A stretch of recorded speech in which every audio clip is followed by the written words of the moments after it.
tal? Buenas tardes. A nombre de GBA Consultoría y Capacitación y de la contadora Ángeles Mandujano, quien es la directora de este programa, les doy la más cordial bienvenida a una emisión más del programa de radio vía internet Los Mejores Fiscalistas de México. En esta ocasión, hablando del tema Conceptos integrales al salario base de cotización para efectos de seguridad social, hoy nos acompaña el contador público Nicolás Pérez Méndez, de quien me permitiré dar una breve reseña de su trayectoria profesional. Es contador público egresado del Instituto Politécnico Nacional. Ha cursado diversos diplomados y seminarios en cursos de impuestos en el CEFA, Tegra Capacitación SC, Defensa Fiscal, Impuestum, Instituto Mexicano de Seguridad Social, Secretaría de Hacienda y Crédito Público, entre otras. Egresado de la Maestría de Impuestos del Instituto de Especialización para Ejecutivos AC. Cuenta con 13 años de experiencia en diversos despachos como Efraín Lechuga, Hewish López y Asociados, Crazy Cola Loca, Porcelanite SADCB, Gobierno del Estado de México. Y de manera permanente pertenece al grupo de fiscalistas que colaboran periódicamente en GBA Consultoría y Capacitación, firma dedicada eminentemente a difundir la cultura fiscal y contable en todo el país. Y en esta ocasión los dejo en la compañía del contador público Francisco Cárdenas Guerrero. Muchas gracias.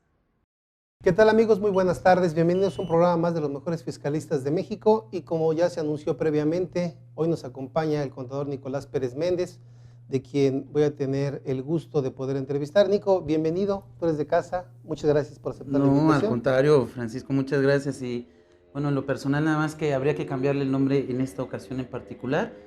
Sería bueno, a lo mejor algún estudiante en parte fiscal. Me considero, la verdad, apenas un estudiante. No seas modesto. Ya será con el tiempo.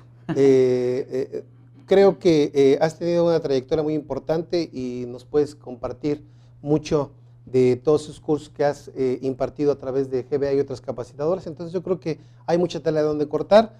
Siempre es notable cómo a veces la gente piensa que ya lo sabe todo, Nico, pero no, todos estamos aprendiendo. Entonces creo que vamos por buen camino y en particular vas por buen camino. Entonces vamos a empezar, amigos, con este tema de los conceptos integrantes de salario base de cotización para efectos del IMSS y por lo tanto del Infonavit. Y yo quisiera empezar, Nico, no sé qué te parezca, preguntándote si podemos definir qué considera la ley del IMSS como salario, primero, y dar un pequeño enfoque de la diferencia que en su caso hay con la Ley Federal del Trabajo, o es lo mismo. Fíjate que es muy importante, Paco, esto que estás mencionando. Y de hecho, me permito como introducción, por favor, platicar precisamente que este primer párrafo del artículo 27, que tú muy bien estás amarrando en materia de materia laboral. ¿Por qué? Porque en términos del artículo 9 de la propia Ley del Seguro Social, establece un orden para la aplicación de distintas leyes. Hablamos de una aplicación supletoria de otras leyes. Okay. Entonces, el artículo 9 de la Ley del Seguro Social enuncia precisamente entre esas leyes la Ley Federal del Trabajo. Entonces, en este primer párrafito, de hecho, si me dan rienda suelta, yo en este primer párrafo me puedo tardar mucho tiempo porque hay que estar definiendo diversas situaciones. Entre esas, y la más importante que tenemos que estar definiendo, precisamente es el concepto de salario.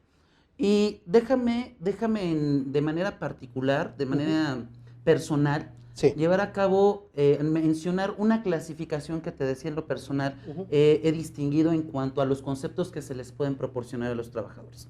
Estos son 3 conceptos básicos, y no estoy diciendo que se les paguen, porque hay diversas formas de entregarlos. Son 3 conceptos que en lo particular he clasificado. Yo considero que se le pueden entregar a los trabajadores 3 conceptos, que son remuneraciones, prestaciones y herramientas de trabajo. Hablando de en grandes grupos, habrá personas que me digan, oye, Nico, pero acuérdate que, por ejemplo, cuando haya un anuncio solicitando algún trabajo, te dicen, te pagamos tu sueldo más prestaciones de ley. Entonces, por supuesto, decía, es una clasificación personal, y déjame enunciarte cuáles son los conceptos básicos que clasifico bajo estas 3 clasificaciones. Las remuneraciones es toda aquella cantidad que el patrón entrega al trabajador en relación a su trabajo. Las prestaciones no Sí. se le entregan al trabajador por su cantidad de trabajo, sino por su calidad de trabajador. Y las herramientas de trabajo, que son conceptos totalmente diferentes a los dos mencionados anteriormente, porque estos van relacionados con la ejecución propia del trabajo. Entonces, precisamente en este primer párrafo del artículo 27, que tenemos que definir perfectamente, y ya estás enumerando precisamente el concepto relacionado en materia laboral, el salario precisamente se le paga al trabajador por su cantidad de trabajo, su cantidad inclusive por su calidad de trabajo realizado. Nosotros sabemos que en México tenemos costumbres de estar pagando este tipo de remuneraciones. Algunos me van a decir, por ejemplo, el aguinaldo. Yo identifico perfectamente en este rubro, porque tú sabes que inclusive el aguinaldo se paga en días laborados. Si en algún momento, durante algún periodo, dejó de trabajar por alguna razón, por ejemplo, concretamente, una enfermedad general, nosotros sabemos que esos días no se cuentan para el pago total del aguinaldo, entre otros conceptos. Te puedo mencionar, por ejemplo, la prima vacacional, se le puede mencionar también, por ejemplo, el pago de la PTU. Sí. Entonces, los días laborados son importantes para pagar estos conceptos por remuneraciones. Cuando nosotros pagamos como patrones estos conceptos por remuneraciones, van relacionados directamente, ya sea con los días que estuvieron laborando, con las horas que estuvieron laborando o por su calidad de trabajo. Nosotros sabemos que en este rubro, te decía, de remuneraciones, podría yo ubicar... Por su cantidad, ¿no? Por su cantidad. Su cantidad, no, pero también diría yo en su calidad de trabajo. Es que hace ratito mencionabas una distinción. Te lo comento porque nos mencionabas una distinción entre remuneración y prestación. Sí, nada más que ahí, en el caso de prestaciones, hay que mencionar y hay que hacer énfasis por su calidad de trabajador, no por su calidad de trabajo. Ok, bien. ¿A dónde voy?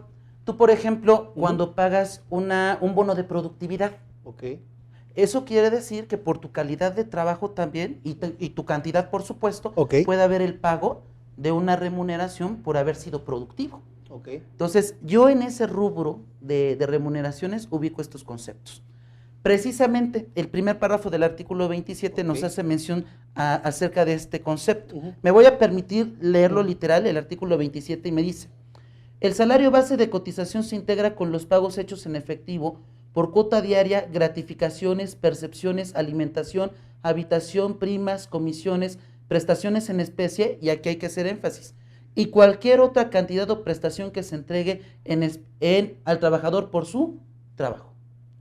Entonces, ahí es donde nosotros ubicamos estos conceptos en el de remuneraciones, en la calidad de remuneración al trabajador. Entonces, en este concepto, hablando precisamente en materia laboral, amarrando el concepto de salario en materia laboral, hay que hacer la distinción de que el patrón está obligado a pagar ese salario al trabajador por su trabajo.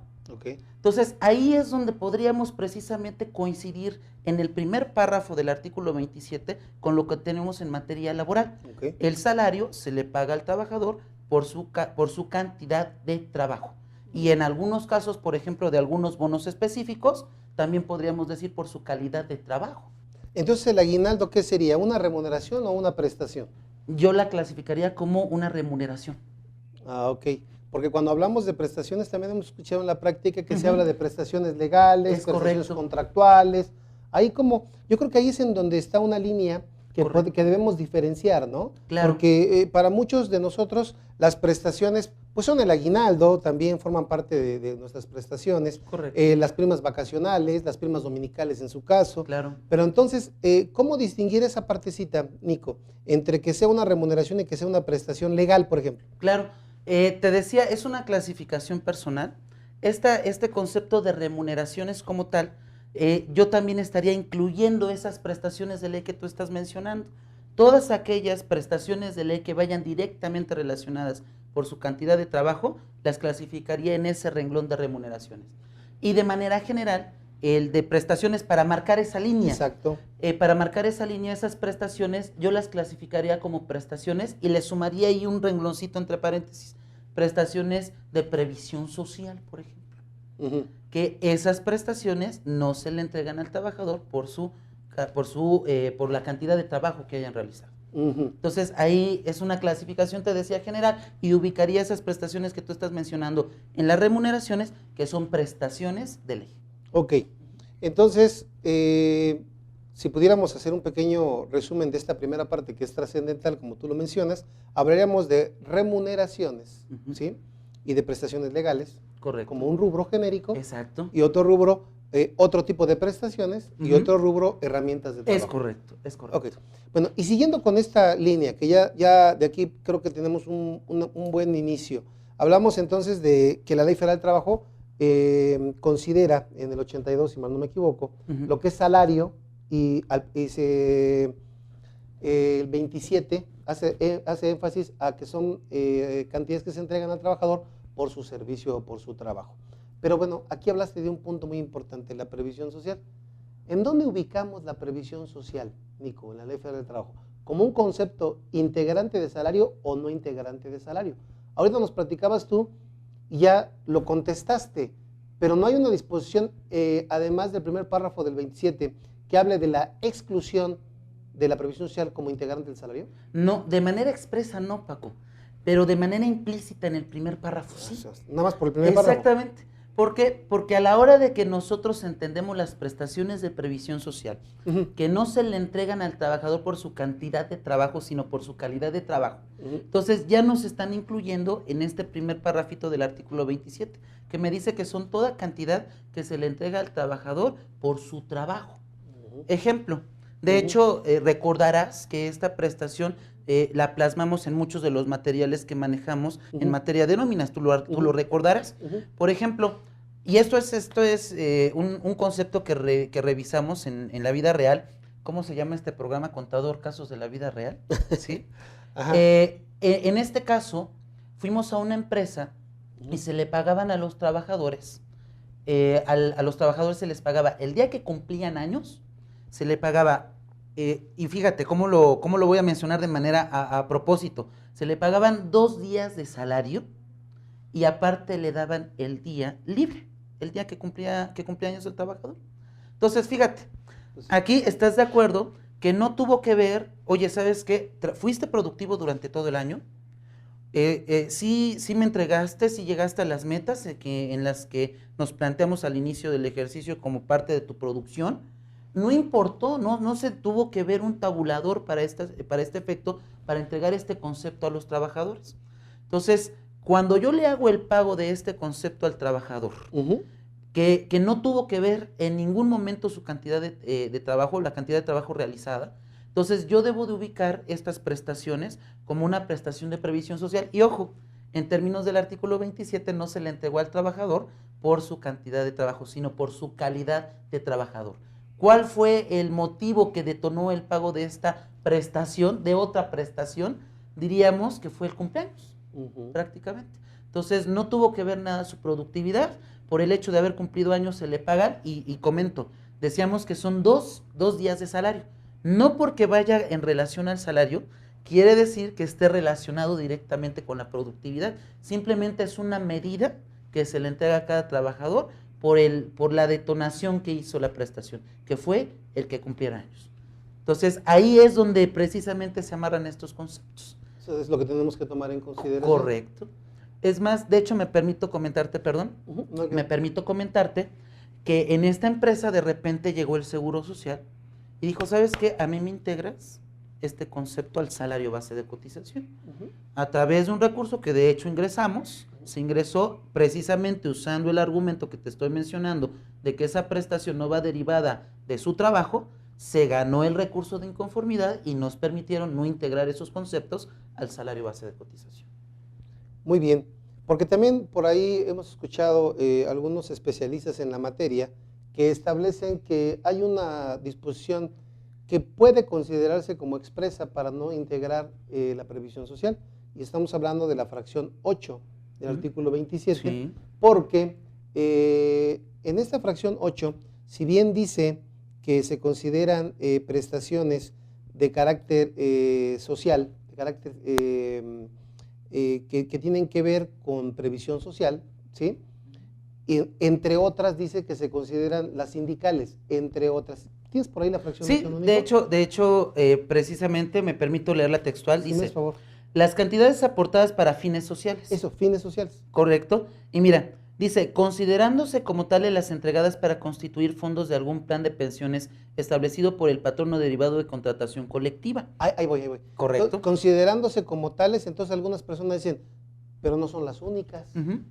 Y entonces de ahí podemos amarrar que junto con el primer párrafo del artículo 27 Correcto. no sea integrante la previsión social. No sé cuál sea tu opinión. Estoy de acuerdo. De hecho, diría yo que la fracción octava es un fundamento adicional. El primer párrafo yo veo que ya de facto te está excluyendo. Si adicionalmente requiriéramos algún fundamento adicional para no integrarlo, estaría yo considerando la fracción octava como una buena herramienta para fundamentarlo. Ahora, Nico, ¿por qué el artículo 27 en comento de la Ley del Seguro Social, por qué excluye de integración del salario lo que tú y yo aquí llamamos ya en un principio prestaciones? Si ya por default en el primer párrafo no estarían siendo integrantes del salario diario integrado. ¿Cuál crees que sea la razón? No sé si me estoy explicando en la pregunta o te la voy a aterrizar. Para ti los vales de despensa son previsión social, ¿no? Pues fíjate que depende en qué términos se entregue. Fíjate, yo sé que en muchas empresas, por ejemplo, los vales de despensa, sí. Por ejemplo, se les resta en un momento dado los vales de despensa cuando hay un ausentismo, se le resta una parte proporcional. Desde mi muy particular punto de vista, estos vales de despensa, si se entregan independientemente de los días que se están ausentando o no, entonces se tendrían que estar ubicando en este concepto de previsión social. ¿Por qué? Porque no se está relacionando directamente por su cantidad de trabajo. Independientemente de los días que tú te hayas ausentado, yo te estoy pagando los vales de despensa. ¿Sí?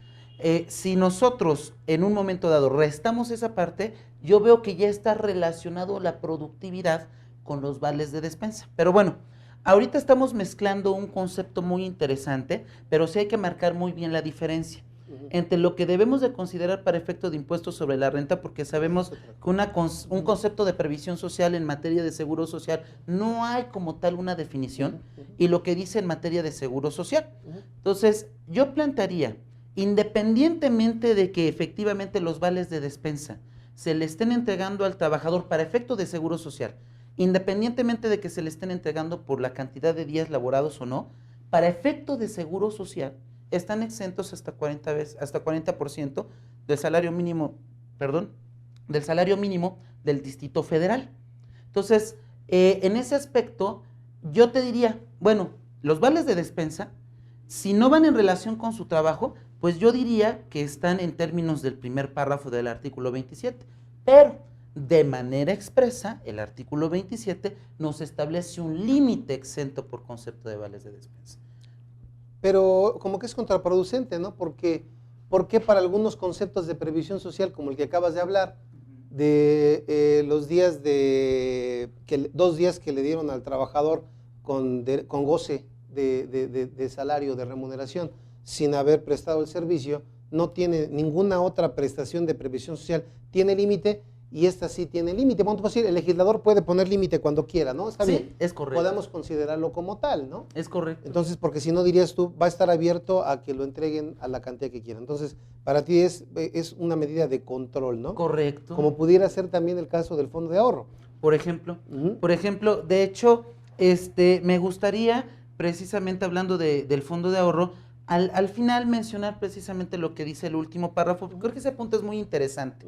Nada más que, si me lo permites, claro. ¿Qué te parece si ya analizando el primer párrafo del artículo 27, nos vamos a la primera fracción de dicho artículo 27? Sí. ¿Te parece bien? Sí, no sé si... Sí, ya la habías tocado, ¿no? Que era la parte de herramientas de trabajo. Los instrumentos de trabajo. Pero si quieres, vamos a aterrizarlo.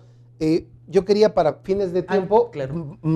Que nos platicaras un poquito de las más representativas. Por ejemplo, esa de previsión social a mí se me hace muy interesante porque, como tú bien dices, expresamente no hay un párrafo así concreto que te diga esas prestaciones de previsión social no son integrantes del salario base. No lo hay. Exacto. Entonces tienes que hacer un análisis conceptual como tú lo acabas de hacer, manejando esos 3 conceptos que ahorita nos hiciste favor de mencionar y que nos quedaron muy claros.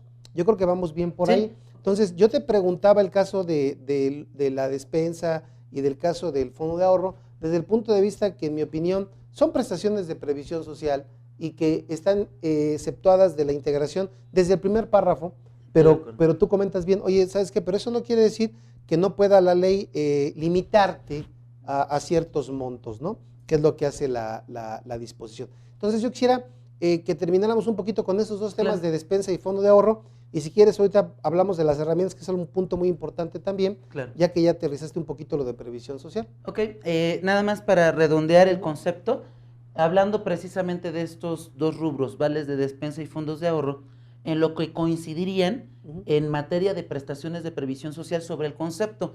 Fíjate que en aquellos años mozos, yo cuando estaba en la licenciatura siempre estaba buscando la fórmula secreta para que no te integraran prestaciones tanto para efecto de impuestos sobre la renta como para seguro social.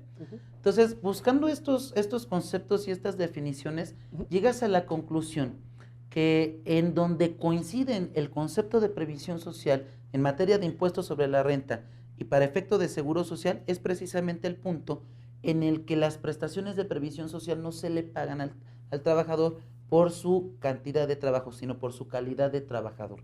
Entonces, en ese punto, el primer párrafo y las prestaciones de previsión social coinciden, que independientemente para efecto de seguro social, tanto el fondo de ahorro como los vales de despensa estén limitados, tú ya lo mencionaste, el legislador tiene la facultad de limitar en cada ley conforme a sus criterios, claro, por supuesto, sin que sea arbitrario y que cumplan los requisitos del artículo 31 constitucional, que sean proporcionales y equitativos. Se puede plantear, por supuesto, esos límites en materia de integración. Ok, como verás, tú y yo cuando platicamos un poquito de este tema que vas a manejar el día de hoy, habíamos considerado darle un enfoque de seguro social, ¿sí? Sí. Por eso no nos vamos no nos vamos a meter mucho a renta por cuestiones de tiempo y por cuestiones de aterrizar No, ya estaría perfecto, el ¿verdad? objetivo, ¿no? Que no quiere decir con esto que se soslaye, que es importante, porque hemos manejado, como tú bien me comentabas, esos programas en donde se hace ese análisis. Pero bueno, aquí lo que voy concreto es, veo una diferencia aquí en materia de seguridad social y en relación con renta, muy importante y que nos va a servir también para otros aspectos. El entregar la previsión social en efectivo. En materia de seguridad social, en impuesto, en la ley de seguro social y en materia de Infonavit, ¿qué repercusiones tiene? Por ejemplo, la despensa, ¿la puedo entregar en efectivo? La alimentación, ¿la puedo entregar en efectivo? O sea, ¿cómo ves esto, Nico?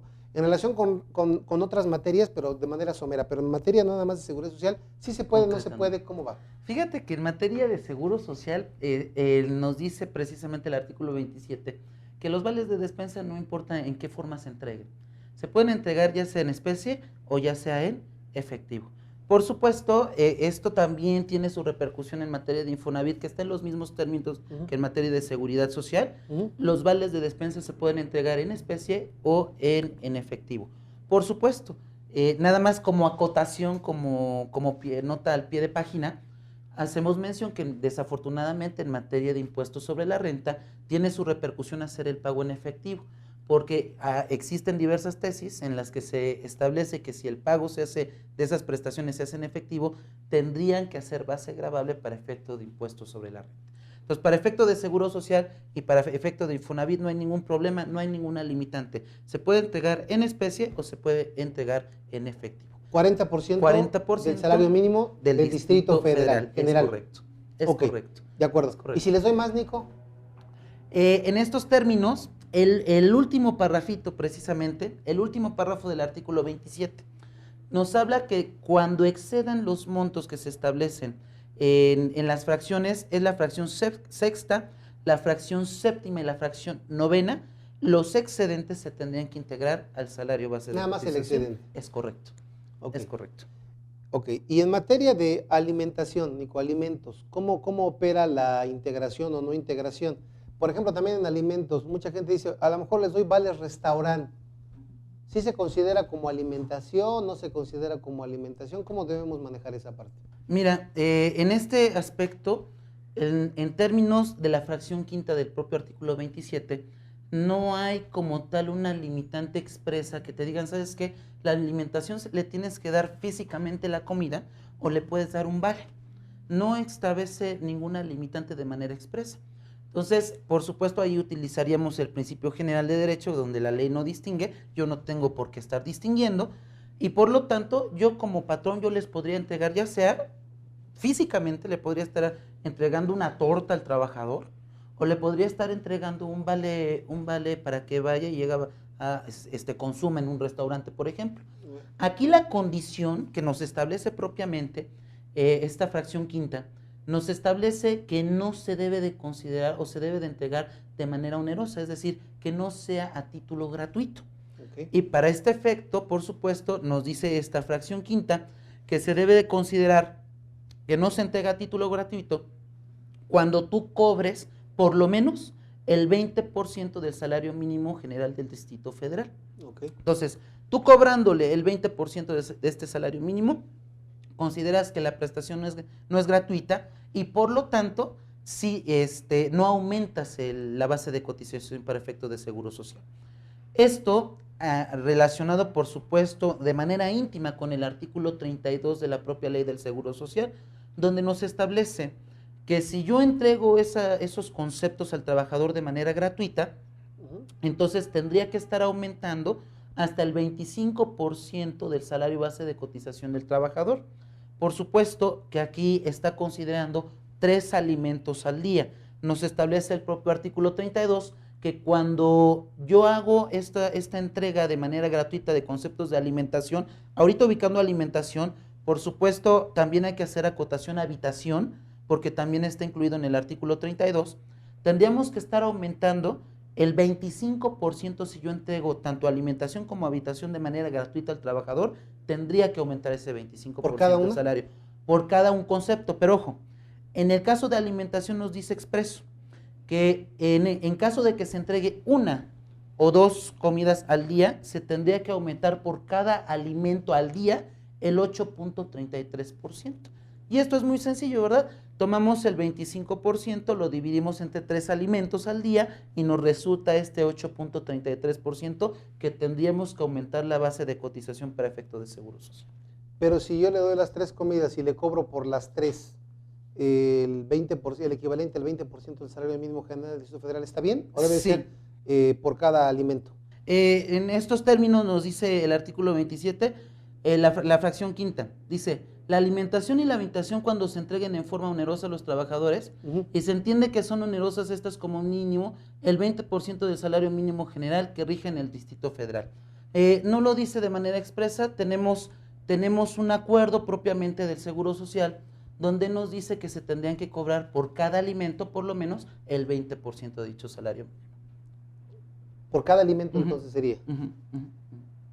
O sea, si les doy 3 salarios, tendré que cobrarle 60% del salario mínimo. No, sería por cada alimentación el 20%, sería 60% de un salario por cada alimento. Bueno, en este caso, por cada alimento que se esté otorgando de manera gratuita nos dice que se debe de cobrar por lo menos el 20%.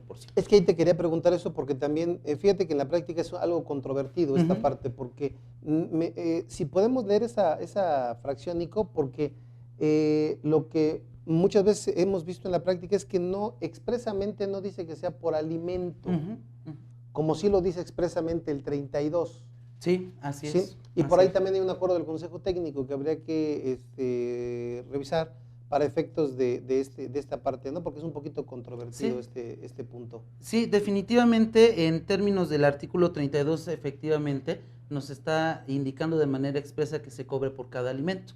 No lo dice así de manera expresa esta fracción quinta del artículo 27, pero bueno, desafortunadamente, digamos de manera conservadora, para estos efectos y no tener que integrar este salario base de cotización, pues sí estaríamos hablando de 20% por cada alimento. ¿Y no iría en contra del propio 110 de la Ley Federal del Trabajo en relación a los descuentos que puede ser a los trabajadores? Fíjate que ahí también es muy importante que consideremos los límites en otras materias, porque de repente nada más nos concentramos en materia de seguridad social o en materia de impuestos sobre la renta, y nosotros sabemos que el 110 protege sobre todo pues los descuentos al salario, y ciertamente hay descuentos que están limitados en términos del 110, y sí, básicamente hay que tener mucho cuidado con esta limitante. Fíjate que en este aspecto, pues está regulado, por supuesto, este tipo de prestaciones para no estar otorgando prestaciones de más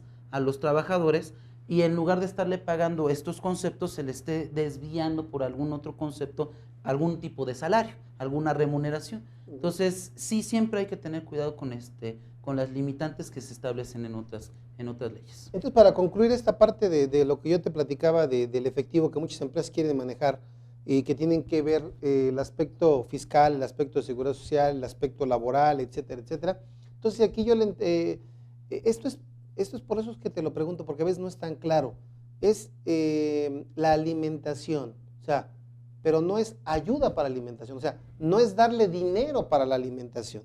O sea, ¿es un concepto diferente? O también dirías tú, ¿qué tal si agarro y les digo, ¿saben qué? Les voy a dar ayuda para alimentación, para su comida, y les voy a dar, no sé, 30 pesos, 40 pesos diarios. ¿Cómo lo concatenas con la ley del Seguro Social en relación a que debe de ser oneroso primero? Y en segundo, ¿sí se vale esto, Nico, o va fuera de lo que es el concepto que marca la ley del Seguro Social? ¿Cómo lo ves? Mira, yo en este punto, hablando de manera expresa, la disposición efectivamente no nos establece ninguna limitante. Desafortunadamente aquí, por supuesto, te decía que lo que pretende el legislador en un momento dado es estar limitando a que se le paguen remuneraciones por otro concepto. ¿Por qué? Por supuesto, este es un criterio en materia de tesis. Te lo voy a mencionar precisamente para amarrar este concepto. Nos dice que básicamente cuando tú pagas conceptos en efectivo, tú no tienes la seguridad como patrón de que el trabajador va a ocupar ese efectivo para el fin al que lo estás destinando. Entonces, usando este criterio que hemos tenido en tesis, yo diría que hay que tener cuidado cuando tú le entregas en efectivo la alimentación. ¿Por qué? Porque entonces te puede argumentar en un momento dado un auditor, ¿sabes qué? Le entregaste en efectivo esas cantidades, tú no tienes la seguridad de que se haya entregado o que lo haya ocupado para el concepto al que lo destinaste. Entonces, normalmente te decía, yo sugiero que se entregue ya sea en especie, propiamente la alimentación, o que se entregue a lo mejor a través de un valecito o a través de alguna tarjeta, por ejemplo, destinada al consumo, por ejemplo, en restaurantes. Usando este criterio de tesis que te comentaba, para que no desviemos el concepto como tal. Sí, sí, muy, muy interesante esta parte. Lo que pasa es que es de mucha controversia, Nico, Sí. por eso lo comento, porque la propia ley abre la puerta. En despensa, a ver, tú me hablabas ahorita, oye, el auditor te va a decir, yo no sé el destino, ¿y en despensa sí lo sabe? Fíjate que tampoco, porque No tú lo sabes, sabe. en la práctica por supuesto se da mucho, ¿no? Estoy seguro que mucho lo hemos vivido, pues que de repente hay personas en las entradas, que está prohibido, por supuesto, ¿no? Sí. Que de repente, y Te sobre venden. todo en estas épocas, ¿no? Te dicen, oye, ¿sabes qué? Déjame pagar tu consumo y me das el efectivo. Está expresamente prohibido en los vales, pero se lleva a cabo en la práctica. Y lo mismo sucede con las tarjetas, que también en muchas de esas tarjetas en la parte de atrás te dice de manera expresa que esas cantidades no se pueden cambiar por efectivo, pero por supuesto que en la práctica se da mucho. No, pero yo no hablo del vale, hablo tan solo de que la propia ley en materia de despensa dice que la despensa en efectivo no integra. O sea, ya ni siquiera hablo del vale que vamos a suponer que tuviera la utilización que debe de tener. El vale está bien, pero si yo te doy a ti hasta el 40% del salario mínimo en efectivo para lo que es despensa, no integra. ¿Y tú cómo sabes que lo utilicé para la despensa? Por supuesto. Entonces, ¿por qué en alimentación no se puede? ¿Por qué en despensa sí se puede? Ahora, no con eso estoy invitando a que se haga de esa manera, sino es una reflexión desde el punto de vista de lo que es la disposición en sí. Sí. Porque también es un poco contraproducente que me Claro. digas, oye, en alimentación en efectivo te doy 30, pero regrésame, pero págame 10. Claro. Entonces, como que ahí a muchos de los contadores nos queda un poquito la duda en cuanto a esta situación y porque en el mercado pues se manejan muchas estrategias en donde dicen, oye, dala en efectivo y no pasa nada, etcétera, etcétera, que como tú bien dices tiene otras repercusiones. Ok, Nico, nos falta dos puntos muy importantes que no quiero dejar fuera. El fondo de ahorro, requisitos en el fondo de ahorro, si nos puedes ilustrar por en esa supuesto, parte, no, por favor. con todo gusto. Pues fíjate, en esta materia, en cuanto a fondos de ahorro, en el artículo 27, en la fracción segunda, Sí. nos dice el requisito, me Por gusta favor. en base a literal comentar. Dice, no integra, en el artículo 27 nos dice no integra, la fracción segunda nos dice acerca del ahorro. Dice, el ahorro cuando se integre por un depósito de cantidad semanaria, quincenal o mensual, igual del trabajador o de la empresa.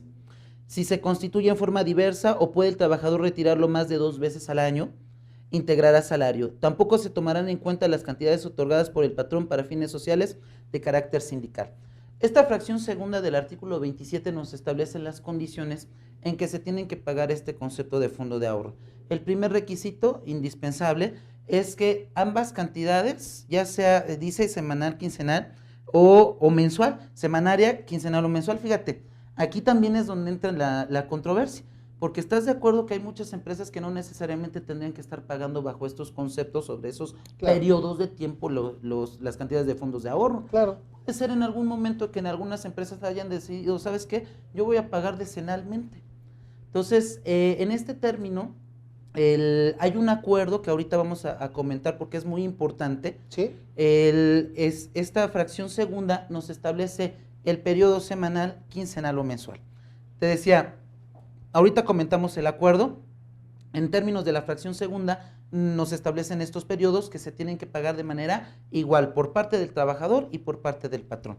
Sobre estas cantidades no se puede retirar este monto en materia de retiros más que una vez. Dice, si se retiran más de 2 veces, entonces deberían de integrar salario.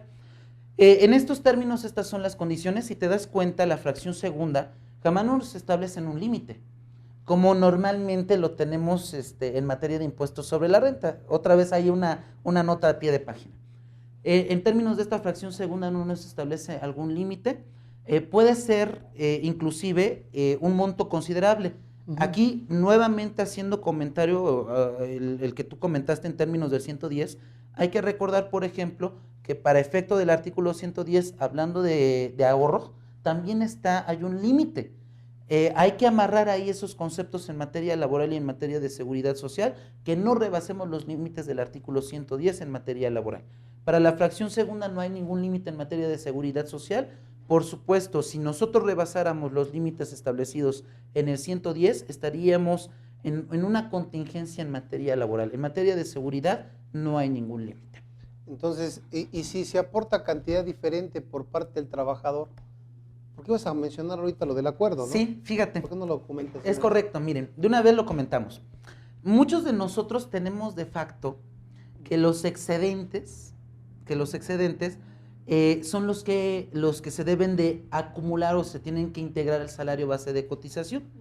Me permito hacer énfasis en el último párrafo y nos hace mención, lo leo literal, dice, en los conceptos previstos en las fracciones 6, 7 y 9, cuando el importe de estas prestaciones rebase el porcentaje establecido, solamente se integrarán los excedentes al salario base de cotización. Me permito comentarles a nuestros radioescuchas que hay que tener cuidado porque si te das cuenta, este último párrafo no incluye la fracción segunda. Así es. Entonces, el artículo 27, la fracción segunda, establece lo que son requisitos, no topes. Porque de repente ya lo tenemos como muy encuadrado y ya lo tenemos como mecánico. Sí. La fracción segunda es un requisito. Si en un momento dado violo alguno, inclusive puede ser que la cantidad que otorga el patrón sea mayor a la que entrega el trabajador, y en este caso me permito decir, en términos del último párrafo, se tendría que integrar todo el monto del fondo de ahorro que esté destinando el patrón al trabajador. Sin embargo, en un acuerdo del 93, es el 494 si no mal recuerdo, el acuerdo 494 de 1993 nos establece precisamente esa distinción. donde nos dice el acuerdo que si en un momento dado excediera la cantidad del monto que está otorgando el patrón al trabajador, solamente se integra el excedente. Entonces, ese es el punto que quería comentar importante, porque de repente nos vamos muy mecánico a la integración. Sí, claro. Y en términos del último párrafo no está incluida la fracción segunda. Hacemos integrante solamente el excedente por términos del acuerdo, no por términos de ley. Que por supuesto en este caso el acuerdo nos otorga un beneficio, ¿no?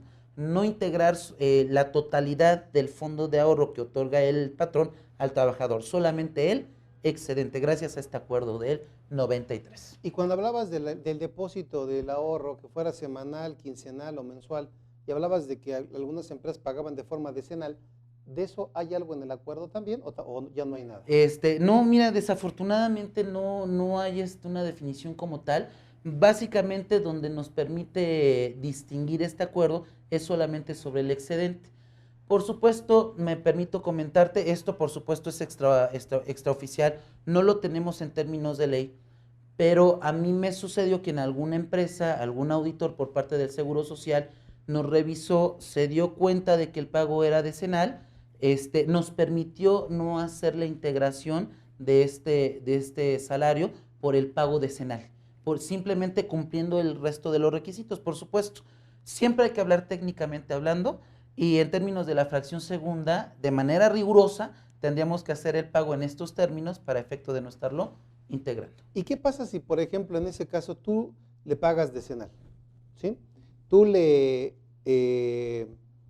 retienes la parte que le corresponde pagar al trabajador, ¿sí? Y tu parte como patrón la guardas.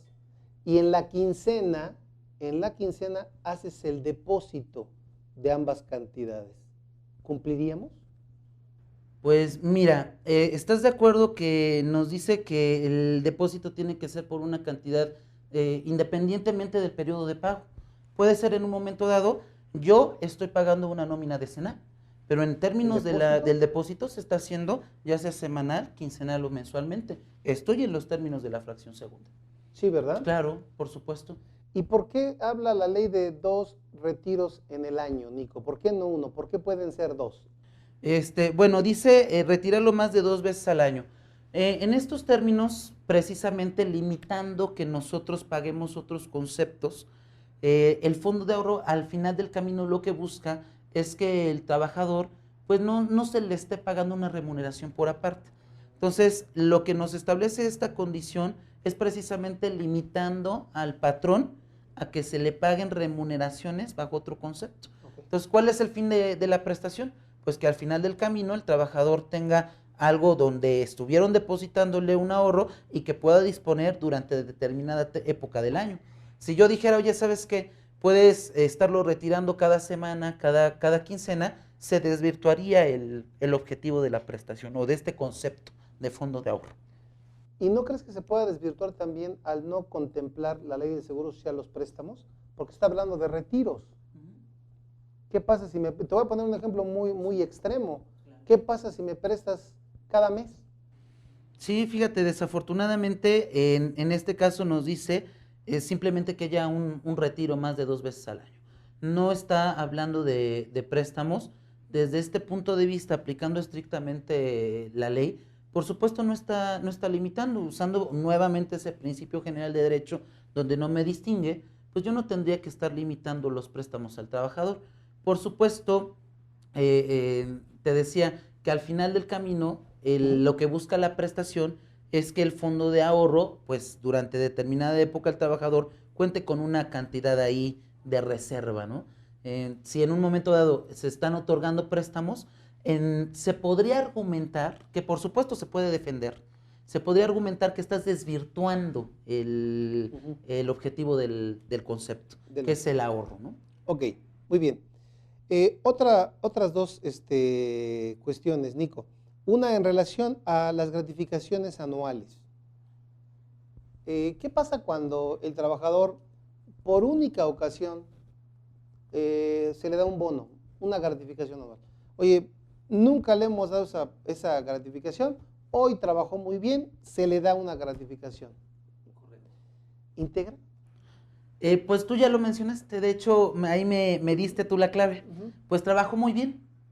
Si precisamente ese concepto se le está entregando por su cantidad o por su calidad de trabajo, entonces sí debería de estar integrando por facto este primer párrafo del Esto artículo te lo 27. comento porque hay algunas tesis por ahí y algunos especialistas en la materia también dicen que como no es una prestación constante, que no es una prestación que se dé cada año, sino que fue muy esporádica, no debiera integrar, por eso te lo comentaba, ¿no? Aunque en esto que nos comentas, pues tienes toda la razón, estás dando pues el fundamento de por qué se está entregando y de la naturaleza deriva pues que es un salario, ¿no? Claro, y te decía, Entonces más no que tiene nada nada, que ver el que sea una sola vez, no importaría. en 5 años, en 3. No importaría. ¿No? Porque De mucha hecho, gente por ejemplo, ¿no?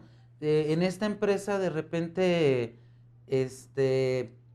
bueno, en los cursos de repente comentamos, oye, pues, en esta empresa que te decía donde fuimos a revisar, pues si cada que cumplían años se le entregaba una prestación, pues de repente sugerimos, oye, ¿sabes qué?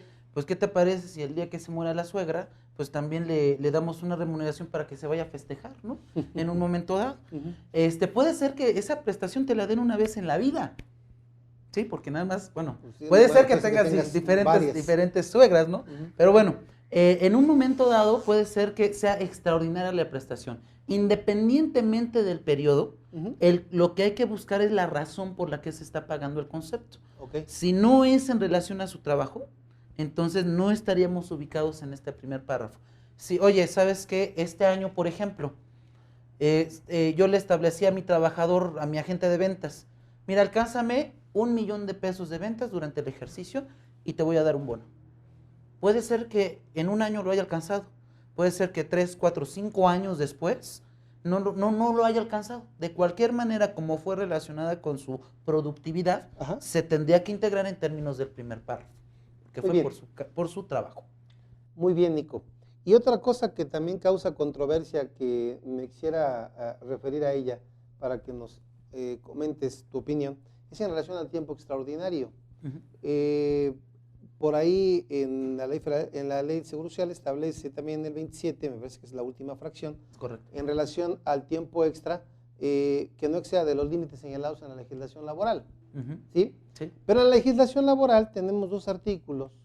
Un artículo que habla en relación a el monto para pagar el tiempo extraordinario. Correcto. Y otro que habla de cuál es el límite que todos conocemos en relación a no más de 3 horas diarias, no más de 3 veces a la semana. Correcto. Entonces surge la duda. Porque estoy hablando creo que del 66 y el 68 de la ley Es de trabajo, correcto. tú me corriges. Es correcto. Cuando se establece la forma de pago, dice que las primeras 9 horas extras se pagan dobles y a partir de la 10ª se paga triple. Entonces, o nos vamos por esa cuantificación o nos vamos por la cuantificación de decir, a ver, no más de 3 horas diarias, no más de 3, que es diferente, ¿estás de acuerdo? Claro, claro. Entonces, ¿cuál es la interpretación que tú le das y en tu experiencia, cómo lo maneja el Seguro Social? Mira, en estos términos, ya identificaste perfectamente, nada más déjame acotar un poquito. Precisamente tenemos una, ¿qué diríamos? Una tradición para integrar estos tiempos. ¿Por qué?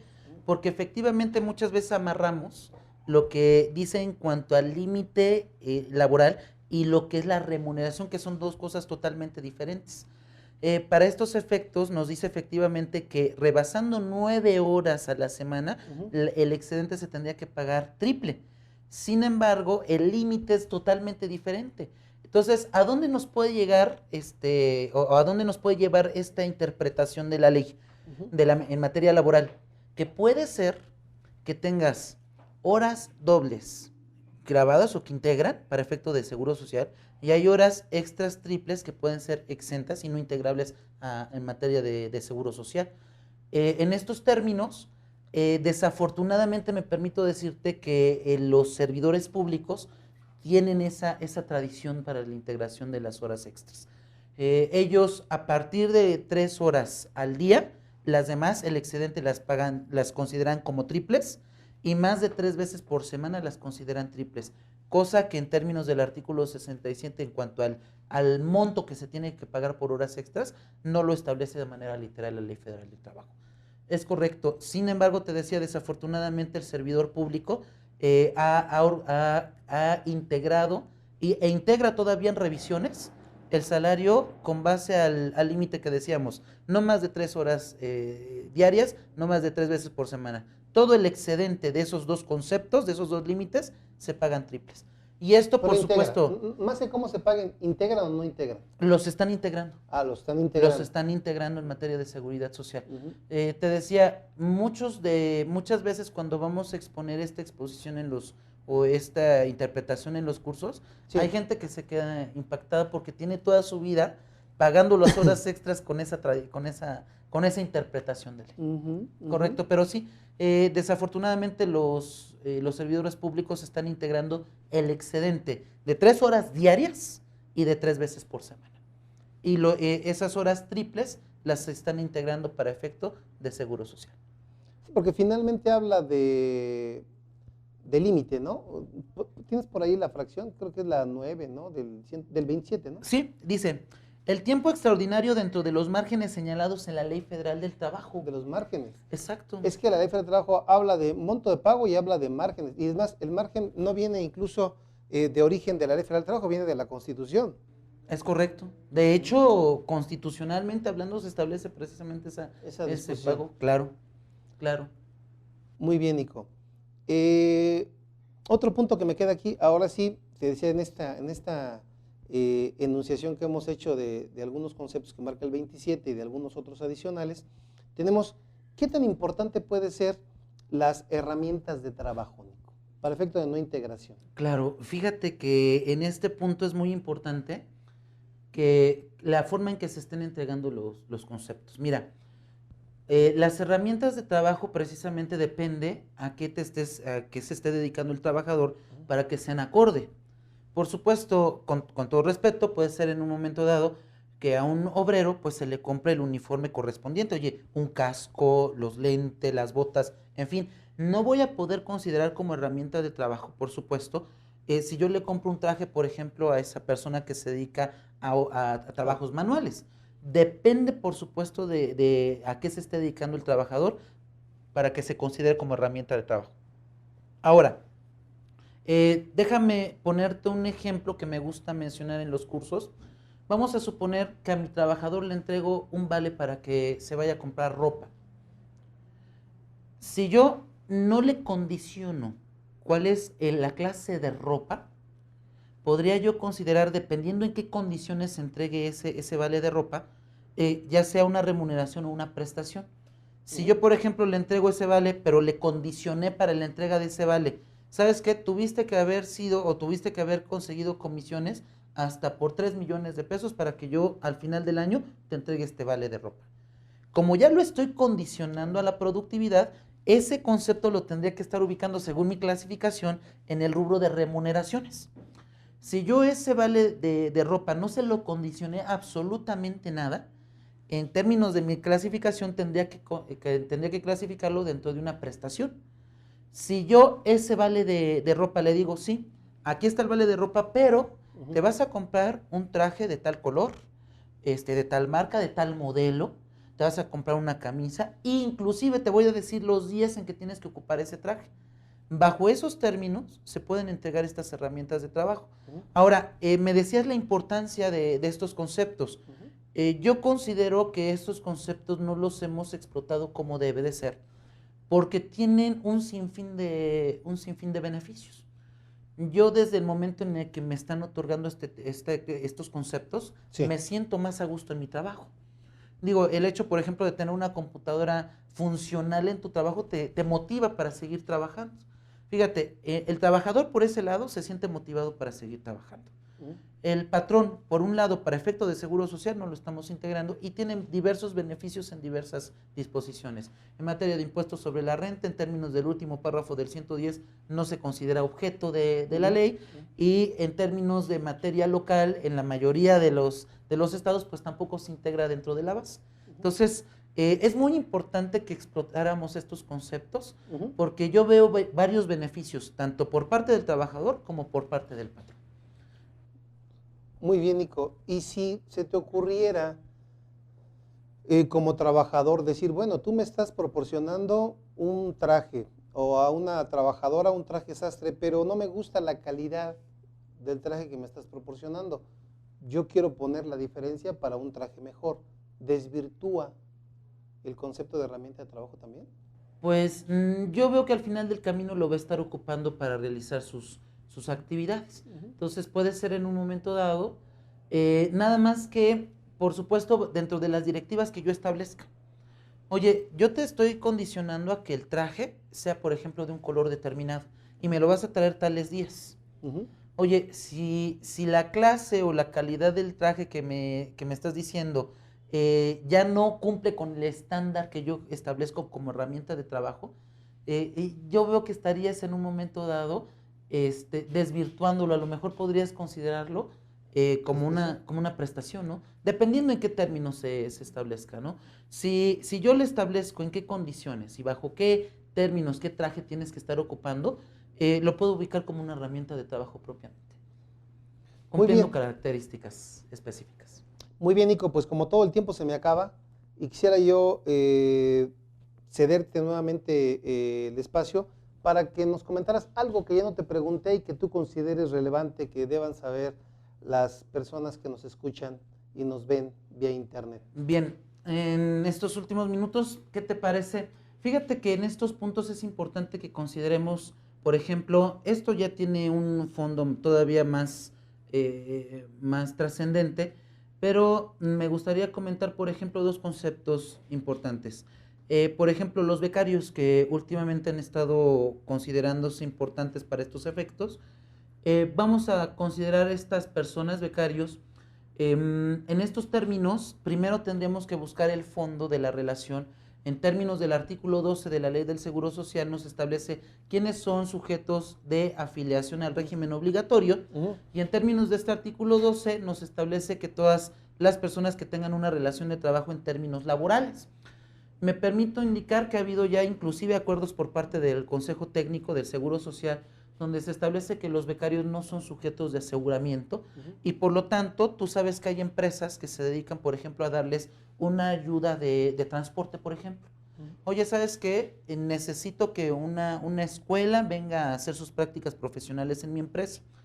El hecho de estar pagando esta ayuda no se establece una relación de trabajo en términos de materia laboral, porque si bien es una cantidad que estás entregando, no es en relación a una subordinación propiamente. Y esto tendríamos que estarlo sustentando. Sobre todo va a ser muy importante que celebremos un convenio con la escuela que nos está proporcionando los becarios para efecto de estarle fundamentado el seguro social, que esas personas no son sujetos de aseguramiento. Entonces, por supuesto, te decía, para efecto de nuestro tema, los conceptos que estemos pagando por ayuda de transporte no integrarían salario porque no están ubicados en el primer párrafo del artículo 27. ¿No hay una subordinación, Nico, ahí? Fíjate ¿No están que sujetos a una dependencia, dirección? puede en un momento dado, se puede configurar en un momento dado, por ejemplo, una supervisión. Oye, ¿sabes qué? Te estoy supervisando, a lo mejor inclusive te establezco un lugar de trabajo y te establezco un horario de trabajo. Ciertamente se estarían cumpliendo ciertas condiciones en cuanto a la subordinación, pero ojo, las cantidades que tú estás entregando no es por su trabajo. Entonces, cuando no estás pagando esas cantidades por su calidad y su cantidad de trabajo, sino por la ayuda de transportación, entonces no se está configurando la relación de subordinación y por lo tanto no está sujeto al pago de cuotas de seguridad social. Muy bien. Primero, y segundo y último, como comentario adicional, esto es muy controvertido porque inclusive ha habido acuerdos por parte del Consejo Técnico encontrados, ha habido acuerdos encontrados en cuanto a las propinas. En cuanto a las propinas, hay un acuerdo del Consejo Técnico del 81, fíjate de qué año estamos hablando, de 1981, donde nos establecen bajo las propinas dos definiciones importantes para integrarlo o no en materia de seguridad social. Nos dice, este acuerdo nos dice que las propinas se estarían integrando al salario base de cotización siempre y cuando yo como empresa que se dedica a dar banquetes, en la factura donde le estoy cobrando el monto de dicho banquete, a mi cliente le esté aumentando un porcentaje por concepto de propinas. Si en la factura se está incluyendo la propina como tal, estos montos, de acuerdo a este acuerdo, se tendrían que integrar al salario base de cotización. Y nos establecen otra clase de propinas. Nos dicen que cuando la propina la entrega directamente el cliente, en este caso no se estarían integrando al salario base de cotización. Así es. Por supuesto. En estos casos me permito manifestar que desafortunadamente encuentro desacertado este acuerdo del Consejo Técnico. ¿Por qué? Porque lo que hace o lo que debería de aumentar el salario base de cotización es el salario que el patrón Paga. está entregando al trabajador. ¿Estás de acuerdo que si un tercero viene y le está pagando una propina, pues es imposible que yo esté cuantificando esas cantidades para efecto del salario base de cotización? Claro. Entonces, desafortunadamente, inclusive me permito decirte, hay un acuerdo donde nos dice que quedó en suspensión la aplicación de estos criterios y se iba a definir en 2001. De acuerdo a este acuerdo, se iba a definir en el 2001. Pero desafortunadamente el Consejo Técnico no nos ha dado un criterio firme en cuanto a las propinas. Entonces, yo diría que utilizáramos estos criterios de manera general para efecto de no estar integrando o de estarlo integrando en su caso, de que estuviera integrada o de que estuviera sumada a una factura de un banquete, ¿sí?, para efecto de integrar o no al salario base de cotización. Muy bien, Nico, pues el tiempo se nos agotó. Yo te agradezco mucho de manera personal y en nombre de GBA que nos hayas acompañado en este programa. Muchísimas gracias. Como siempre, muy agradecido de tu presencia. Y quiero hacerte entrega de un reconocimiento a nombre de GBA, ¿sí? Por tu participación aquí en el programa. Y pues, como siempre, Nico, en buena hora y muchas gracias Paco, por tu participación, como siempre. Paco, hombre, ¿sí? Muchísimas gracias. Gracias. Muy bien, amigos, pues hasta la próxima con un programa más de los mejores fiscalistas de México. Buenas tardes. Gracias.